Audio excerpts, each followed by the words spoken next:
Je voudrais demander à Dominique Maillard, président de RTE, s'il est arrivé de bien vouloir nous rejoindre sur scène, ce qui me permettra de lui poser la même question. Et puis à Jean-François Conil-Lacoste, président du directoire d'EPEX Spot, notre bourse de l'électricité, s'il est arrivé de bien vouloir nous rejoindre également.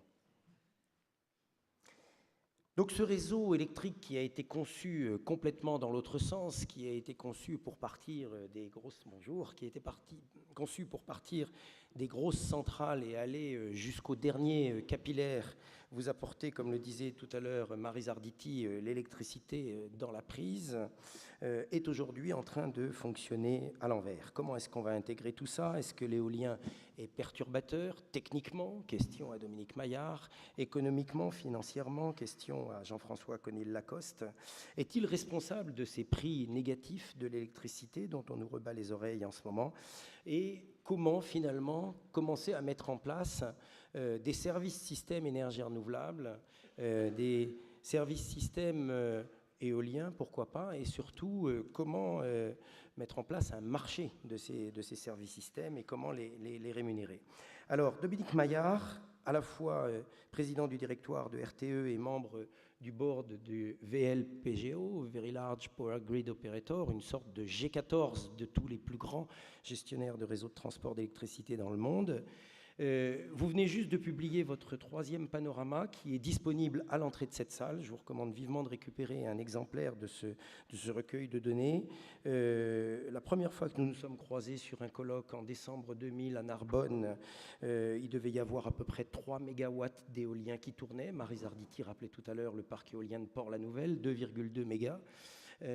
Aujourd'hui, on est grosso modo à 8, quelque chose, 8,4, 8,6. C'est écrit très précisément dans votre rapport.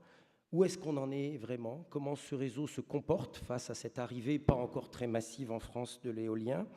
Et quelle est la bonne maille pour gérer ce raccordement de l'éolien sur le réseau en général? Là, je parle in solidum, 95, 96, 97% sur votre collègue de ERDF, et puis ensuite, tout ça, vous le voyez finalement arriver. Vision du gestionnaire de réseau de transport. Ça va démarrer tout seul.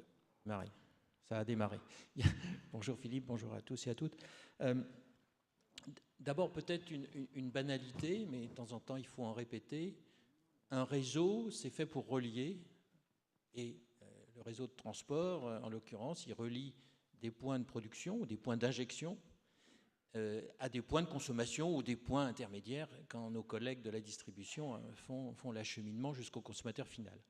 Donc, par nature, un réseau doit s'adapter à la configuration. Alors, c'est pour ça que moi, j'aime pas trop les images parfois un peu véhiculées en disant le réseau de transport, c'est nécessairement associé à un certain modèle énergétique. Non, le réseau de transport, tout en changeant, il doit s'adapter à une configuration, à une géographie, à une topographie à un moment donné, ou préparer l'avenir d'ailleurs, parce que comme c'est une autre évidence, il y a une temporalité, ça ne se fait pas instantanément. Alors, qu'est-ce qui est en train de changer? Eh bien, c'est justement que on passe de points d'injection dans le réseau, qui étaient en nombre relativement limité, mais on en a quand même 500, c'est déjà important, à quelque chose qui sera beaucoup plus nombreux, sachant d'ailleurs que nos collègues de la distribution sont un point d'injection majeur des énergies renouvelables divisées, que peuvent être le photovoltaïque et l'éolien, mais la production de plus en plus dense de ces filières, c'est le cas typiquement de l'éolien offshore, mais c'est le cas aussi d'un centre de ferme photovoltaïque de grande taille, va amener aussi à des injections directes dans le réseau de transport. Donc, premier problème qui est purement topographique, il faut adapter ce réseau. Nous ne sommes pas sur une plaque de cuivre, il y a des contraintes, des congestions à certains endroits. Il y a de la capacité d'accueil. Vous savez d'ailleurs qu'on la publie régulièrement sur notre site internet par région pour faciliter l'implantation ou la prise en compte de ce critère pour les investisseurs. Ça, c'est l'accueil, une obligation d'ailleurs légale qui nous est demandée bien sûr par les différents textes. Et puis, en tant qu'exploitant aussi de ce système, responsable de l'équilibre offre-demande, on doit être amené à gérer. Alors, j'étais dans la salle et j'ai entendu le débat sémantique. Moi, vous ne m'entraînerez pas sur ce terrain-là. Je parle indifféremment d'intermittence ou de variabilité. Pour moi, ça n'a pas de connotation. Et se battre sur les mots, c'est peut-être gagner du temps pour ne pas se battre sur le fond. Et moi, je préfère me battre sur le fond que de me battre pour savoir s'il faut parler de smart grids ou de réseau électrique intelligent, de demand-side management. Pour vous, c'est une variable qu'on rentre dans le modèle, moi, l'éolien? Oui, c'est un paramètre, ça n'a pas de connotation de valeur. Alors peut-être que certains veulent en mettre. En tout cas, moi, je n'en mets pas. Quand on dit fatalité, on met une connotation quand même. Je parle intermittence et variabilité, mais donc si j'emploie indifféremment l'un des deux termes, j'espère que vous ne me classerez pas dans une des deux catégories, quelle qu'elle soit. Moi, je préfère résoudre le problème sur le fond. Alors, comme ça a été fort bien dit par Cédric, oui, on a la disposition de tous les outils. Je me souviens, puisque vous parliez un peu du passé, il y a encore 5 ans, on disait systématiquement, attention, quand on développe de l'éolien, il faut en même temps développer les capacités de backup. Bon, c'est totalement dépassé. 1 mégawatt d'éolien égale une centrale thermique d'1 mégawatt. C'est totalement dépassé. On sait qu'on a 4 leviers qui ont été énumérés tout à l'heure, qui sont effectivement le stockage, la maîtrise de la demande, les réseaux, bon, vous me permettrez de plaidoyer, un plaidoyer pro domo, et puis effectivement, on a aussi la production de moyens dispatchables, qui peuvent d'ailleurs être aussi d'autres énergies renouvelables. L'hydraulique de lac peut être une façon de compenser la variabilité de l'éolien ou du photovoltaïque, et la biomasse, c'est aussi une énergie renouvelable parfaitement dispatchable dès lors qu'on a des stocks de combustible, ce qui n'est pas très compliqué quand même à établir. Donc, on a à notre disposition un certain nombre de ressources. Bon, un mot quand même, justement, du réseau. Pour moi, ces leviers, il faut les actionner parallèlement, mais il faut prendre en compte la temporalité, c'est-à-dire l'existence ou non, ou les délais de développement. Le stockage, bon, on a parlé de l'état des steppes. Si on veut en faire plus, je pense qu'il faudra passer par des stockages divisés, parce qu'ils sont mieux adaptés également à la dispersion de production des énergies renouvelables, mais ça prendra du temps. On peut avoir de grands espoirs aussi dans l'utilisation des batteries des véhicules électriques. Encore faut-il développer ces véhicules. Donc, il faudra du temps pour ça. La maîtrise de la demande, là aussi, c'est un peu incrémental. C'est associé aussi à de nouveaux outils, les réseaux électriques intelligents, le compteur communicant. Il y a un déploiement, mais qui prend du temps. L'immense avantage des réseaux, c'est qu'ils existent déjà. Alors, dans certains cas, il faudra les renforcer, mais ils existent déjà. Et en termes d'instruments de flexibilité, c'est un formidable instrument de flexibilité et de mutualisation des moyens. On peut, sur la plaque continentale européenne, la zone dite synchronisée, c'est-à-dire synchrone, qui fonctionne et bat au même rythme, elle va de Danzig à Lisbonne, et même elle traverse la Méditerranée, puisque les 3 pays du Maghreb sont aussi synchrones. Donc ça fait une masse, un volant d'inertie considérable, et ça veut dire que quand un moyen de production, quel qu'il soit, s'arrête en France, ben, le relais il peut être pris par un moyen de production quelque part, aussi bien en Pologne qu'au Portugal, voire en Tunisie. Et ça veut dire aussi que quand on a à un endroit donné de cette plaque continentale une source de production qui est disponible, variable, qu'elle soit éolienne ou photovoltaïque, eh bien, c'est quand même bien le diable si on ne trouve pas un point de consommation, même s'il est à 500 ou 1000 km. Et qu'on ne me parle pas non plus de ce faux problème qui sont les pertes de transport. Oui, il y a des pertes de transport et de distribution d'électricité, c'est l'effet Joule, bon, qui peut-être d'ailleurs pertes qui seront réduites quand on développera de la supraconductivité à échelle industrielle.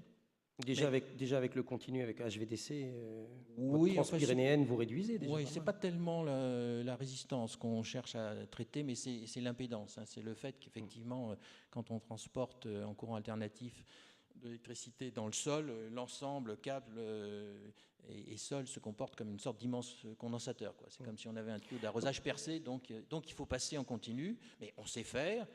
Donc ce que vous êtes en train de dire, c'est qu'il faut développer encore les interconnexions ? Oui, on a évalué, et je crois que ça corrobore des évaluations de nos collègues européens, au niveau français, que d'ici 2025, alors bien sûr ça dépend du détail du scénario, mais si on veut avoir un bon instrument de flexibilité et répondre aussi aux objectifs de développement qui se trouvent dans la loi de transition énergétique, il faudra doubler la capacité d'interconnexion à nos voisins.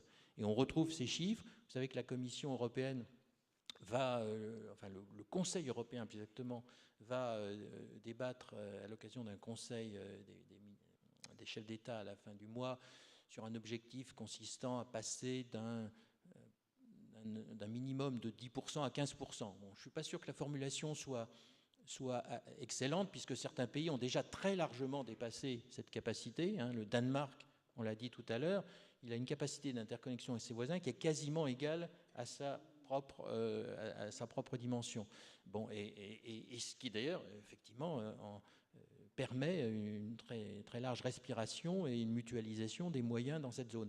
Bon, il est certain que tout le monde pense, et nos voisins ibères ne manquent pas une occasion de le rappeler. On pense à la péninsularité électrique de l'Espagne.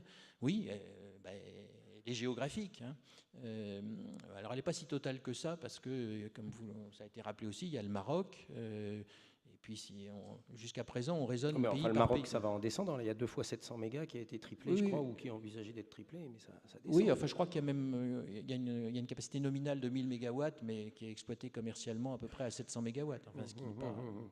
Alors, je voudrais revenir au sujet là, qui nous est proposé, une production bénéfique pour le système électrique européen. À vous écouter parler, on a l'impression que le bénéfice le plus grand serait finalement de permettre de plus développer ces interconnexions. Cotentin-Maine, vous avez bien eu du mal à faire passer cette ligne parce qu'il y avait du lourd derrière, il y avait la justification là, de la ligne d'évacuation de l'EPR.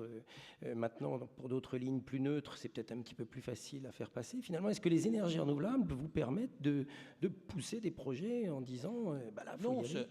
Non, le réseau est un outil, ce n'est pas une finalité en soi. C'est un outil comme le stockage, qui peut être un outil qui permet d'adapter alors la variabilité de la production par certaines filières à la variabilité de la demande. Il ne faut pas oublier celle-là non plus.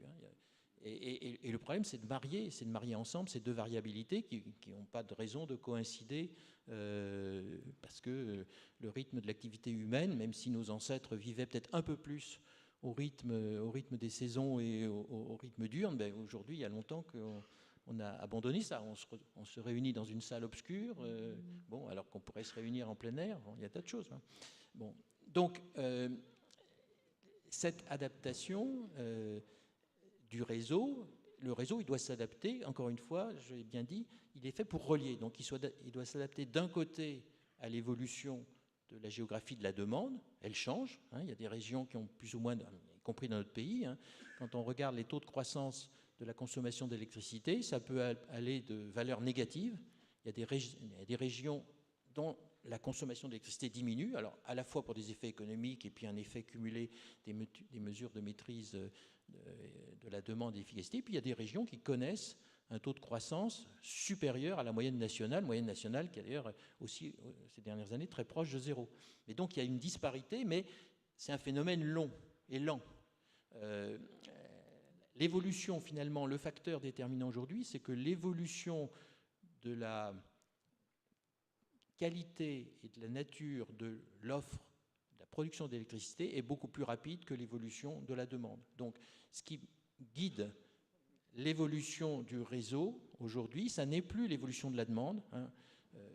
Évidemment, il y a 50 ans, quand la consommation d'électricité doublait tous les 7 ans, tout le monde comprenait bien qu'il fallait quelque part mettre un petit peu plus de lignes, quelques postes. Aujourd'hui, la consommation, on va dire en moyenne, en France et en Europe, d'électricité est stagnante. Encore une fois, ça ne veut pas dire qu'il n'y a pas des disparités régionales. Elle est stagnante.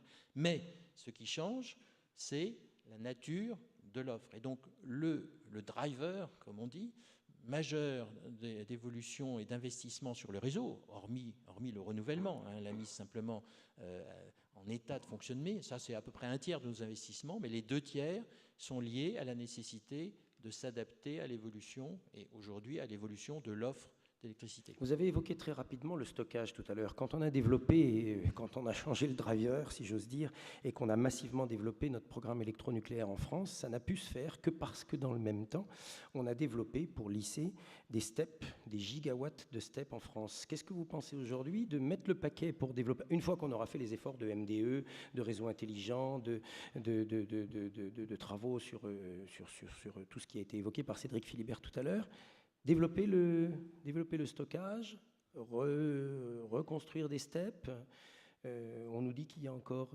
des possibilités, et puis éventuellement du stockage électrochimique massif. Qu'est-ce que vous en pensez? Oui, on va peut-être pas avoir une querelle d'historiens de l'énergie, de l'électricité. Je suis pas sûr qu'on ait développé les steppes à cause du programme nucléaire, mais enfin ça. Pas à cause, en même temps, on va dire. Oui, en même temps, comme ça, on est d'accord. Bon, oui, il y a une concomitance, parce qu'il y a aussi eu un effort d'équipement, qui était un peu l'aboutissement d'ailleurs des investissements très importants qui ont été réalisés en France après la Deuxième Guerre mondiale sur le développement de l'hydraulique. Souvenez-vous quand même, il y a eu une époque où l'hydraulique en France a quasiment tangenté 50% de la production nationale. C'était dans les années 50-60. C'était un peu le cas d'ailleurs aussi avant la dernière guerre mondiale. Et ensuite, effectivement, il y a eu le développement rapide de l'électricité qui s'est fait avec des moyens thermiques classiques, donc fioul, charbon, et puis le relais du nucléaire, mais relais qui n'a vraiment été pris que dans les années 80, et c'est simplement à partir de ce moment-là que la production d'énergie nucléaire a dépassé en France les 50%. Bon, pour répondre à votre question, quel que soit ce point d'histoire sur les steppes, oui, moi je suis convaincu que le stockage fait partie des filières sur lesquelles aujourd'hui on n'a pas suffisamment mis l'accent. Alors, il y a différents problèmes. Il y a une question sur les sites. Bon, ça a été évoqué. Est-ce qu'il y a encore des sites pour du stockage hydraulique? Moi, comme je l'ai dit, je pense que les formes les plus intelligentes de stockage qu'il faudrait développer maintenant, c'est plutôt du stockage divisé, parce qu'il est beaucoup mieux adapté justement à la forme de dispersion des énergies renouvelables. Il y a des petits points qu'il faut sans doute aussi régler, parce que je sais qu'il y a dans la salle Jean-Yves Ollier, donc de la CRE, il y a des points qui concernent la tarification et le fait que les installations de stockage connaissent en fait une double tarification à l'injection et au soutirage, même si le timbre d'injection n'est pas très élevé. C'est vrai que psychologiquement, quand même curieux d'avoir une sorte de double péage sur ces filières, donc il faut sans doute résoudre cela. Il y a aussi une proposition de RTE, on divise par deux. C'est au régulateur. Enfin, en tout cas, il faut se poser la question. Ne vous inquiétez pas, je lui poserai la question. Il faut se poser la question. Il y a sans doute différentes modalités. Il peut y avoir jusqu'à une exemption totale de l'un ou l'autre de ces deux timbres. Mais en tout cas, je pense que faire payer deux fois est un peu curieux. Il y a sans doute aussi une meilleure définition du statut de stockeur. Aujourd'hui, finalement, on se pose la question de savoir qui peut être... Oui, est-ce que le stockeur, il doit être rapproché du producteur? Bon, et ça peut avoir du sens. Et d'ailleurs, certains producteurs d'énergie renouvelable, par exemple photovoltaïque, songent à développer simultanément une capacité de stockage locale qui leur permet de se présenter sur le marché comme un producteur, et pas seulement quand il y a du soleil, mais en débordant un petit peu. Voilà. Donc à ce moment-là, ça reviendrait à dire, finalement, c'est un métier qui doit intéresser les producteurs. Historiquement, les grandes stations de pompage sont aussi détenues par les grands opérateurs de production. Mais il peut y avoir une autre thèse qui consiste à dire, finalement, la profession de stockage, comme la profession, par exemple, d'effaceur, c'est un nouveau métier. C'est un métier de flexibilité, un instrument de flexibilité. Et donc, pourquoi ne pas imaginer d'avoir des opérateurs à part entière? Alors certains aussi disent, pourquoi ce ne seraient pas les opérateurs de réseau, puisque finalement c'est quand même bien commode, ça arrange les bidons, tout ça. Donc pourquoi les opérateurs de réseau ne seraient pas aussi opérateurs de stockage? Certains de nos collègues le font, enfin l'envisagent de le faire. Distribution ou transport? Transport. Transport, ça peut aussi concerner la distribution à un niveau effectivement correspondant au niveau d'intervention de la distribution. Bon, mais finalement, cette question n'est pas non plus véritablement traitée aujourd'hui en France. Il n'est pas interdit d'être stockeur, mais ce n'est pas une catégorie en tant que telle, reconnue. Et je pense que si on veut vraiment aussi que ça se développe, il faut qu'il y ait derrière, de même qu'il y a un syndicat des énergies renouvelables, peut-être qu'il faudrait qu'il y ait un syndicat des stockeurs qui soit proactif en la matière. Jean-Louis Ball écoute attentivement, il prend des notes. Il y aura une branche stockeur au sein du syndicat des énergies renouvelables. À écouter toutes vos propositions, on a l'impression que vous êtes convaincu de cette compétitivité de l'éolien et de son bénéfice pour le réseau électrique. Oui, alors c'est vrai que vous m'avez posé la question, je n'ai pas répondu directement. Bon, le rêve d'un gestionnaire de réseau, c'est d'avoir des mix électriques diversifiés. Pourquoi ? Quand les mix sont trop monolithiques, on risque des incidents génériques, ou, y compris d'ailleurs pour les énergies renouvelables. Bon, l'Europe n'est pas un continent très large, il y a quand même des phénomènes de mode commun. Même s'ils sont moins importants qu'on ne le dit, par exemple, sur la corrélation qu'il y aurait entre anticyclone et hiver, bon, il y a quand même malgré tout des relations ou des corrélations assez fortes. Donc, un mix électrique diversifié est de ce point de vue-là beaucoup plus confortable parce qu'il répartit la disponibilité, il répartit les risques, il peut répartir aussi les coûts, mais ça, c'est nous acheminons les kilowattheures, on ne s'intéresse pas à leur coût de production. Et donc, moi, je trouve que l'énergodiversité, c'est plutôt un atout. C'est pour ça que je suis parfois inquiet quand je vois tous ces débats, notamment européens, pour imposer des normes uniformes. Bon, dans son nouveau paquet, d'ailleurs, la Commission est beaucoup plus prudente, c'est-à-dire qu'elle dit, voilà, je fixe un objectif européen, mais je laisse les États membres, en fonction de leurs spécificités, de leurs caractéristiques géographiques, de la disponibilité de leurs ressources, le développer. Et je pense que c'est plutôt astucieux comme méthode. Donc, pour répondre à votre question, oui, dès lors que l'éolien, ça a été dit aussi par Maryse Arditi d'une manière générale, sur les énergies renouvelables, l'éolien a ses caractéristiques. Il y a des caractéristiques positives, il y en a d'autres qui le sont moins. C'est vrai des autres filières. Donc, pour moi, le bon mix énergétique, effectivement, c'est un mix diversifié. Et diversifié, ça veut dire aussi potentiellement différent entre les différents pays européens. Bon, c'est une évidence qu'on a sans doute quand même plus intérêt à faire du solaire dans le sud de l'Europe que dans le nord, hein, et de l'éolien là où il y a beaucoup de vent que là où il y en a moins. Donc cette diversité, elle est aussi, si je puis dire, naturelle, elle est géographique, mais donc il faut la respecter de ce point de vue-là. Mais cette combinaison, à mon avis, c'est aussi le meilleur gage de la sécurité d'alimentation. Hein. C'est vrai qu'on parle en matière énergétique de manière assez régulière de la sécurité d'alimentation électrique. On présente même ça d'ailleurs comme l'un des 3 piliers, compétitivité, environnement, sécurité d'alimentation. Je crois que c'est vrai que ça reste une vérité et la pondération change un peu en fonction d'ailleurs de la conjoncture. Mais une des bases de cette sécurité, c'est la diversité.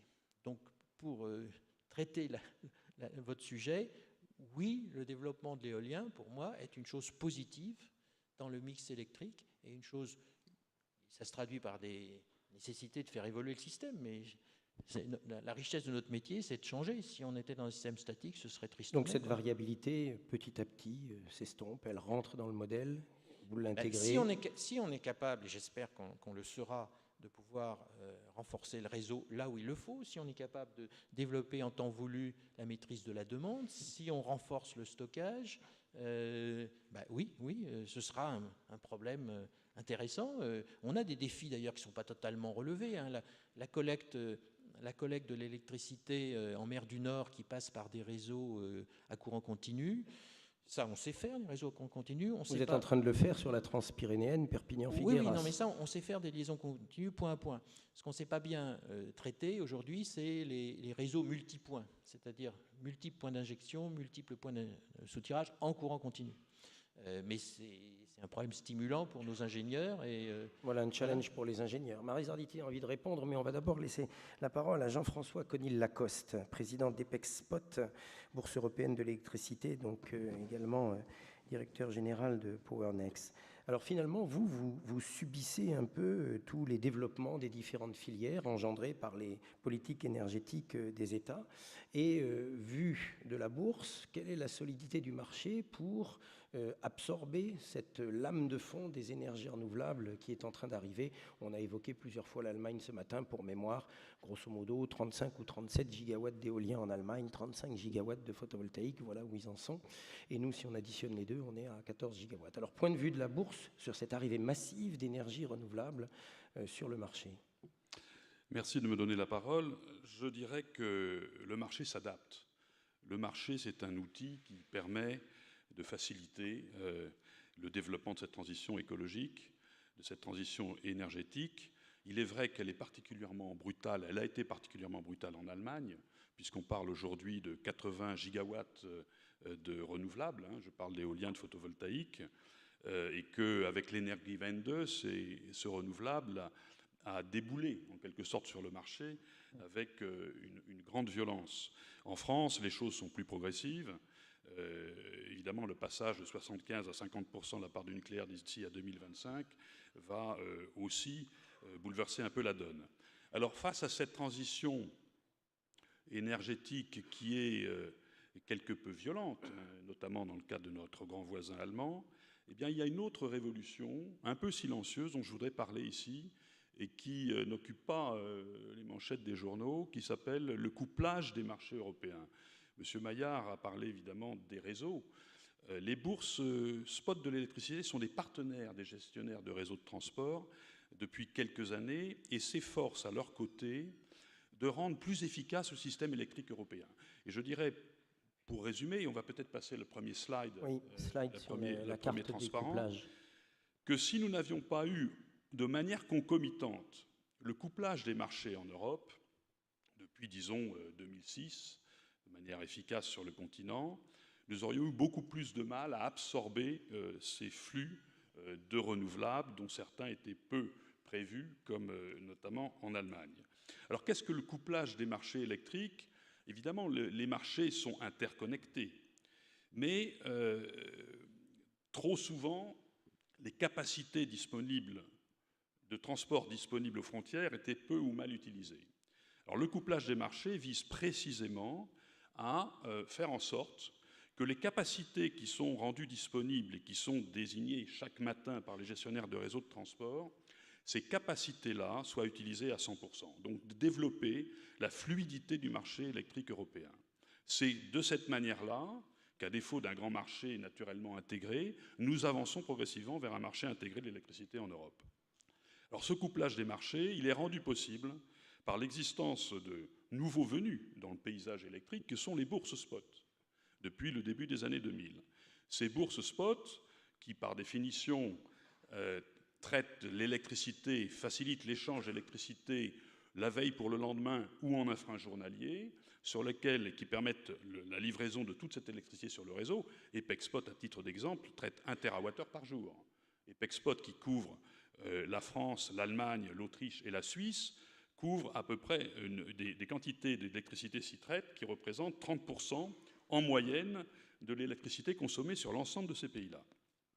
Donc ces bourses spot, associées aux gestionnaires de réseaux de transport, permettent ce qu'on appelle le couplage des marchés par des enchères implicites, c'est-à-dire qu'on injecte les capacités de transport qui sont déterminées chaque jour par les gestionnaires de réseau dans les carnets d'ordre des bourses, et jusqu'à épuisement de ces capacités, il y a convergence des prix, il y a un prix unique, et on est sûr, là, effectivement, que de l'Algarve au Cap Nord, on va optimiser le système existant, en faisant en sorte que l'électricité part du pays le plus cher vers le pays le moins cher. Et donc, de cette manière-là, on a pu absorber, effectivement, ces grandes quantités de renouvelables. Vous venez de parler d'un prix unique. Est-ce que c'est pertinent d'avoir un prix unique de l'électricité au niveau européen, alors que les politiques énergétiques sont menées, comme vous le disiez tout à l'heure, au niveau des États avec des différences notables? Alors, je parle là de prix de gros. Le marché, c'est un révélateur du prix de gros. On va revenir là-dessus. Je voulais juste montrer ici, sur ce slide, l'évolution rapide de cette pas de plaque de cuivre, puisqu'on n'est pas à 100% complètement connecté. Mais vous voyez qu'en 2010, on a fait le Centre-Ouest Europe, couplé Centre-Ouest Europe, France, Allemagne, Benelux. Si ajouté le 4 février 2014, tous les pays nordiques plus le UK, un travail de 3 ans avec les gestionnaires de réseaux concernés et les bourses concernées. Et nous espérons finaliser la roadmap européenne, donc, d'ici la fin 2015 ou début 2016. Et à ce moment-là, on aura véritablement un marché intégré de l'électricité. Alors, par rapport à votre question, peut-être le deuxième transparent, la convergence des prix et le prix unique en soi, ce n'est pas un objectif, mais c'est une résultante de ce couplage de marché. Et on voit ici, à partie gauche du transparent, que jusqu'à novembre 2010, au moment où on a mis en place le couplage de marché France, Allemagne, Benelux, il n'y avait absolument pas de convergence, elle était de 0%. Et puis on est monté à 50-60%, c'est-à-dire qu'on a 1 euro d'électricité, ce qui voulait dire qu'à ce moment-là, il n'y a pas de congestion. Plus on serait à 100%, ça démontrerait qu'il n'y a aucune congestion et que donc les réseaux physiques sont suffisants pour absorber à tout moment tout flux d'électricité.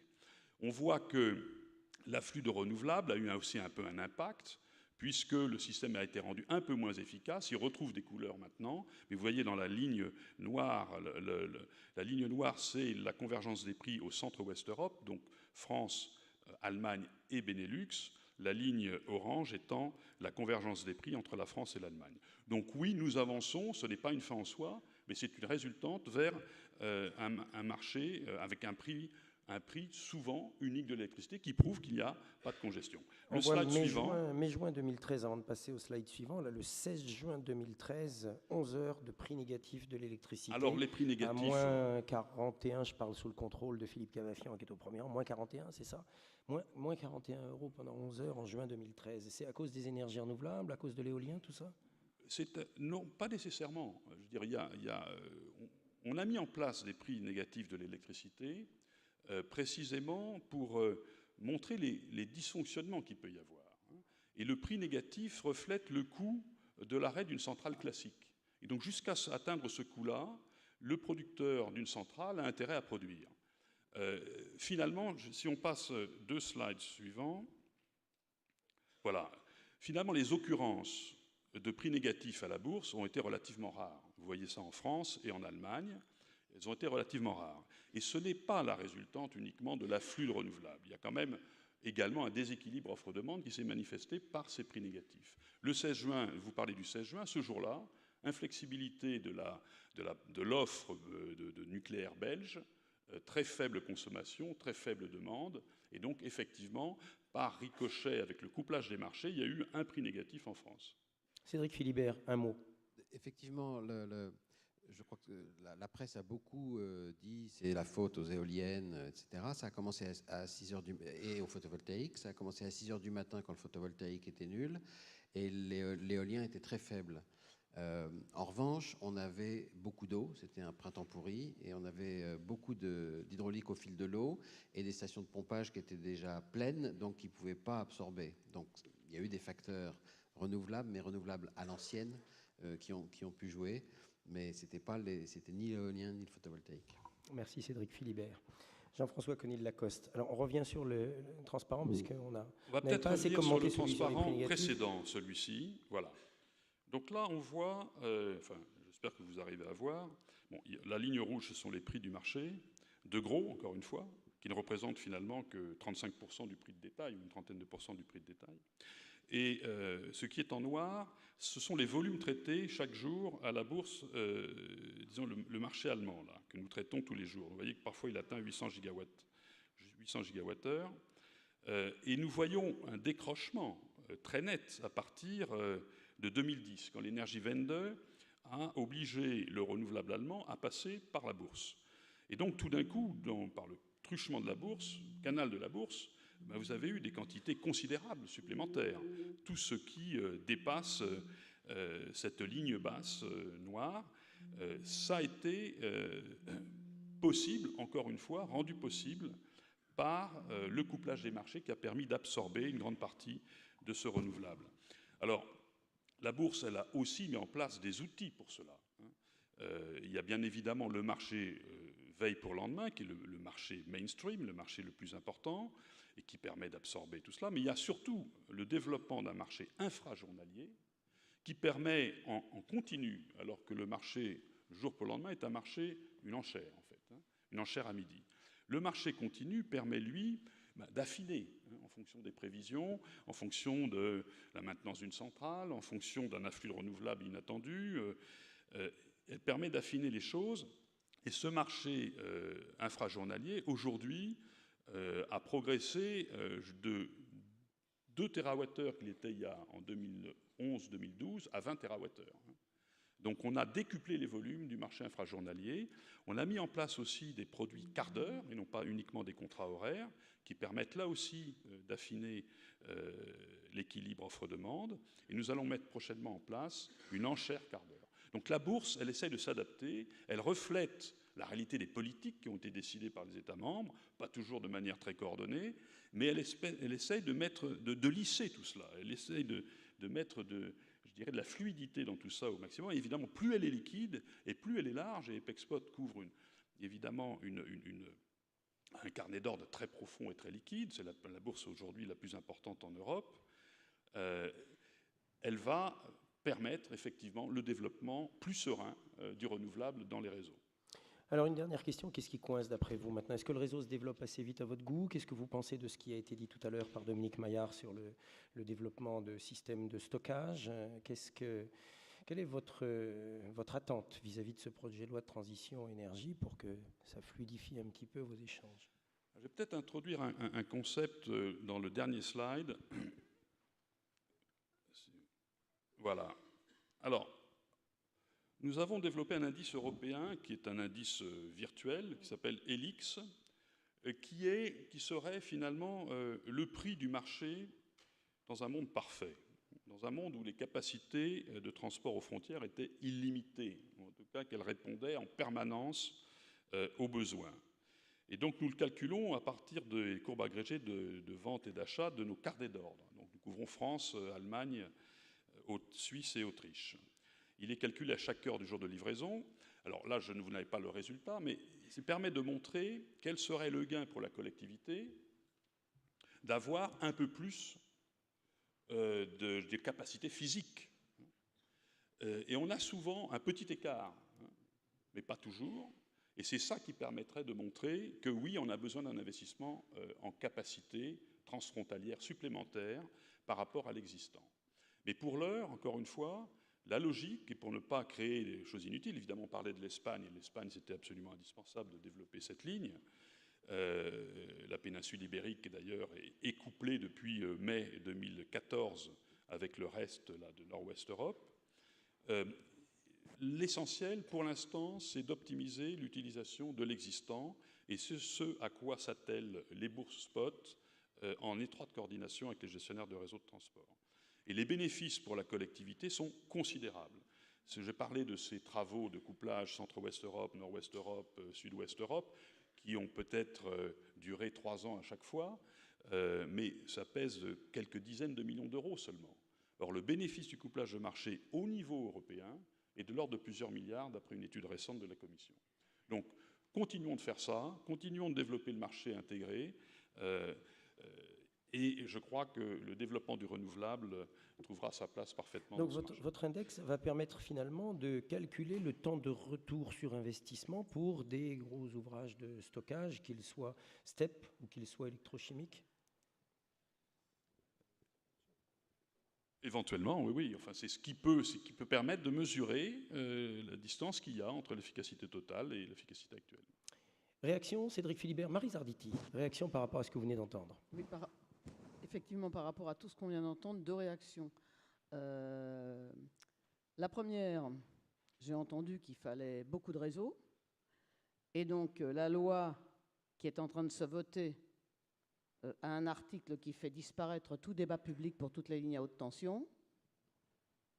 Vous comprenez que l'ensemble du monde associatif est vent debout contre cette mesure et que pour le coup, si elle allait au bout de la démarche et qu'à la fin, on a effectivement fait disparaître les débats publics, je ne suis pas sûr qu'il y aurait des résultats plutôt négatifs, à savoir que finalement, puisqu'il n'y aura plus jamais de débat, on pourra mettre toutes les lignes à haute tension. Dominique Maillard, pas de débat public pour une ligne à haute tension? Non, ce que dit Mme Arditi est totalement faux, et je pense qu'elle le sait. Le débat public, la convention d'Aarhus auquel la France adhère, la forme peut être adaptée, différentes modalités. Il y a la création soit de commissions particulières du débat public, soit l'organisation de débats publics avec garant. Ce que la loi propose, c'est que les débats publics concernant les infrastructures linéaires de transport, d'énergie, ça concerne aussi le gaz, soient faits, organisés sous forme de débats publics avec garant. Donc il est faux de dire que les débats publics disparaissent. Vous devriez être précise dans votre question, Madame Arditi. Oui, alors attendez, non mais je vais être très précise. Oui, on dit la CNDP n'aura plus le choix. D'habitude, dans la loi, il y a écrit la CNDP, soit elle fait une commission de débat public, soit elle fait un tiers garant. Un tiers garant, il faut savoir ce que c'est le porteur de projet, ou sous l'égide du préfet ou avec le préfet, enfin c'est pas très clair, ça dépend des cas de figure d'ailleurs, fait un débat, et la commission du débat public propose à quelqu'un de venir voir comment se passe le débat. C'est à peu près ça.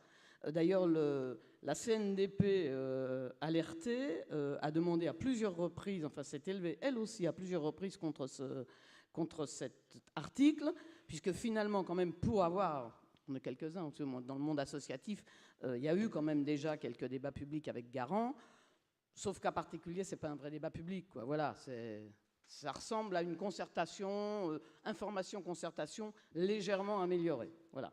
Donc ça, c'est une première chose que je tenais à dire. Voilà, on sait qu'on n'est pas d'accord. La deuxième chose, c'est cette espèce de plaque européenne. Alors c'est extraordinaire, on va aller du Maroc à Vladivostok, etc. Enfin, c'est un peu contradictoire avec ce que j'ai dit tout à l'heure, à savoir que là-dedans, le citoyen ne risque pas de se reconnaître. C'est-à-dire que ça, c'est toute une sorte d'évolution du monde de la production dans lequel l'implication du citoyen, elle va être quasi nulle, et pareil pour les territoires. Le raisonnement d'un territoire, si vous voulez, en énergie renouvelable, c'est pas du tout, c'est l'idée de se dire, je regarde comment est mon territoire, et j'essaye sur ce territoire, moi, collectivité territoriale, avec l'ensemble de mes citoyens, de faire que, d'abord, j'économise le plus possible, j'ai une efficacité énergétique très forte, et deux, j'essaye de mettre en valeur toutes les formes d'énergie existantes sur mon territoire en les combinant le mieux possible. Bien sûr, il ne s'agit pas d'être autarcie, bien sûr, etc. Mais du coup, j'essaye quand même sur mon territoire de faire un peu quelque chose d'ensemble.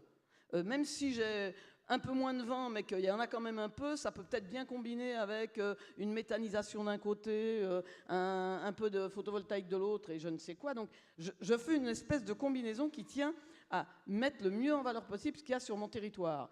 Et il n'y a rien à faire. Tout ce qu'on vient d'entendre est un peu en contradiction avec ça, qui consiste quand même à dire je mets les éoliennes là où il y a le plus de vent, je mets le soleil là où il y a le plus de soleil. L'Espagne est bien contente d'avoir une ligne transpyrénéenne. L'Espagne est bien contente que Dominique Maillard construise 2 gigas de ligne transpyrénéenne. Je me suis longuement battu contre cette ligne. J'avais déposé un cahier d'acteurs au débat public. Nous avions eu la chance d'un débat public. Je comprends qu'à la prochaine ligne à haute tension France-Espagne, je n'aurai plus de débat public.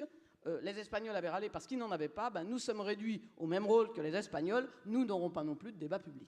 Cédric Philibert. Juste un petit point quand même rapidement. Je pense qu'il ne faut pas une ronde sur le débat public des lignes à haute tension. On est bien d'accord. Non, mais je ne vais pas revenir sur ce sujet de débat régulier que nous avons avec Marie Arditi. Mais je pense qu'il ne faut pas non plus opposer les schémas. C'est-à-dire, pour moi, il n'y a pas d'antagonisme. Il ne faut pas avoir une vision manichéenne en disant nécessairement qui dit réseau et réseau interconnecté signifie la disparition de modèles locaux. Pour moi, il y a une complémentarité. Et je voudrais qu'on ressuscite un mot qu'on utilisait assez souvent, peut-être naguère, à propos de l'Europe. On parlait de subsidiarité. Il y a des choses qui peuvent être traitées, bien traitées, mieux traitées à un niveau plutôt qu'à un autre. Mais le fait qu'il y ait des boucles locales, des systèmes locaux qui tourneront autour des énergies renouvelables, pour moi, n'est pas contradictoire avec le fait qu'à un moment, il faut aussi une vision régionale, une vision nationale, et je prétends aussi une vision plus européenne, tout simplement pour traiter d'autres sujets. Les grands flux, et ce qu'on disait sur l'Espagne, oui, je pense que nos amis espagnols auront déjà la possibilité de consommer une partie de leur électricité de manière locale, avec des systèmes. Bon, il se trouve qu'ils ont des débordements. Et donc, si on ne fait pas ces interconnexions, il faudra tout simplement arrêter les éoliennes espagnoles, même quand il y a du vent. Je trouve que c'est un peu dommage, alors qu'on a la possibilité, grâce à des réseaux de transport, de pouvoir acheminer cette électricité, de le dire. Donc, pour moi, je cherche plutôt la complémentarité que l'opposition. Et je pense qu'on peut faire développer des réseaux et des interconnexions européennes tout en développant des systèmes locaux. Pour moi, ce n'est pas contradictoire, c'est même complémentaire. Et refuser un des deux volets en pensant que ça va favoriser l'autre, me semble être une erreur, mais c'est un jugement sur lequel on pourra continuer les discussions. Dominique Maillard, pendant que vous avez le micro, vous ne m'avez pas répondu tout à l'heure sur les équivalents temps plein chez RTE qui travaillent sur l'éolien. Nous sommes 8500, donc il y a 8500 salariés qui travaillent plus ou moins longtemps, y compris le président du directoire, puisque je suis aujourd'hui parmi vous. Merci. Cédric Philibert, réaction par rapport à tout ça, non, mais, vu de l'AIE, l'interconnexion des marchés. Je suis tout à fait d'accord avec ce que vient de dire Dominique Maillard. Je voulais poser une question plutôt sur la bourse et sur l'organisation des marchés. On est devant la contradiction suivante. D'un côté, on voit la nécessité d'exposer les renouvelables à plus de compétition et plus de signaux prix, reflétant la valeur de la production renouvelable à un moment donné, peut-être à un endroit donné, mais en tout cas à un moment donné, pour le système électrique. Donc ça, c'est utile. En même temps, on ne voit pas bien comment les renouvelables vont pouvoir se financer exclusivement sur la base des marchés spot de l'électricité. Et alors, c'est pas pour tout de suite, puisqu'aujourd'hui, on vise à avoir le prix de marché plus un complément de rémunération. Mais quand même, un petit peu plus loin, quand on va arriver à une compétitivité complète en termes de coût actualisé de l'électricité. C'est pas parce qu'on aura une énergie compétitive dont le coût actualisé sera plus faible que celle de ses compétiteurs qu'on va forcément réussir à la financer avec les marchés spot. Pourquoi ? Parce qu'on a des énergies renouvelables, mais ça, ce serait vrai aussi pour le nucléaire, qui sont extrêmement intensives en capital. Et donc, la certitude de pouvoir vendre à un prix donné est indispensable pour que le prix de ce capital soit raisonnable. Et si on n'a pas cette certitude, on va avoir un prix du capital élevé et donc on va perdre cette compétitivité qu'on croyait avoir atteinte.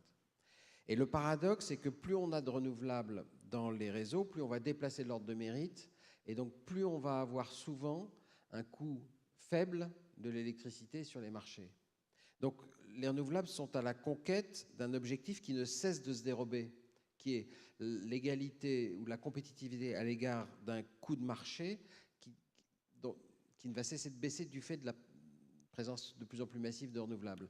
Comment est-ce qu'on va résoudre ça et poursuivre le développement des renouvelables? Est-ce que parce qu'on va atteindre la compétitivité, quand on va comparer sur une feuille de papier le coût actualisé de l'électricité avec du gaz, du charbon, du nucléaire, des renouvelables, est-ce que ça va permettre de se dispenser des systèmes d'aide? C'est la question. Le message est-il, ne soyons pas trop pressés d'arrêter de soutenir les renouvelables alors qu'on continue encore dans certains pays à soutenir les fossiles. Oui, alors ça c'est tout à fait juste. Mais peut-être que M. Conil-Lacoste... Jean-François Conil-Lacoste, le dernier mot de cette table ronde. Je crois qu'il faut faire face à cette réalité-là avec beaucoup d'humilité. Je crois qu'on tâtonne tous un petit peu pour savoir quelle est la meilleure façon de procéder. Ce qu'on peut dire, c'est qu'aujourd'hui, on a peut-être atteint les limites de la subvention à tout crin. Quand on voit le prix finalement au détail payé par les ménages en Allemagne ou en France, le coût de la fourniture ne représente que 35 à 37%. Le reste, c'est une accumulation de subventions, de taxes, etc. Donc il y a une question qui se pose. Des deux côtés du Rhin, on envisage effectivement d'avoir un plus grand recours au marché avec une commercialisation directe obligatoire, avec une prime qui serait déterminée pour essayer de pallier la différence entre le prix du marché et un niveau soutenable d'investissement. Il y a aussi l'introduction d'un mécanisme d'enchère qui permet de substituer à la voie administrative quelque chose qui vient du marché. Moi, je suis, encore une fois, avec beaucoup d'humilité, à chaque fois qu'on peut introduire un peu plus de marché, je pense que c'est la voie la plus démocratique qui soit. Et je pense que faire sortir des urnes du marché par la confrontation la plus large possible de l'offre et de la demande, un prix de référence, eh ben, ça éclaire le consommateur, ça éclaire le citoyen. Et il peut mieux juger, lui, ensuite, la manière dont il a à gérer sa propre consommation. Et il peut mieux juger, finalement, des subventions qui peuvent être apportées en sus de ce prix de marché.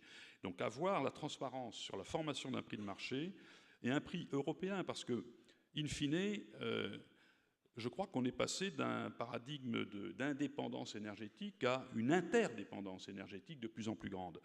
Mais comme il était dit juste précédemment, ce n'est pas contradictoire avec une capacité personnelle du citoyen de mieux gérer sa consommation, de développer au niveau local un certain nombre d'outils qui permettent, encore une fois, une plus grande efficacité du système global. Un dernier mot, combien d'équivalents temps plein sur les énergies renouvelables en général ou l'éolien en particulier chez EPECSPOT? Alors EPECSPOT, c'est 80 personnes, basées à Paris, mais aussi un peu à Leipzig, à Vienne, des succursales à Vienne, à Berne et à Leipzig.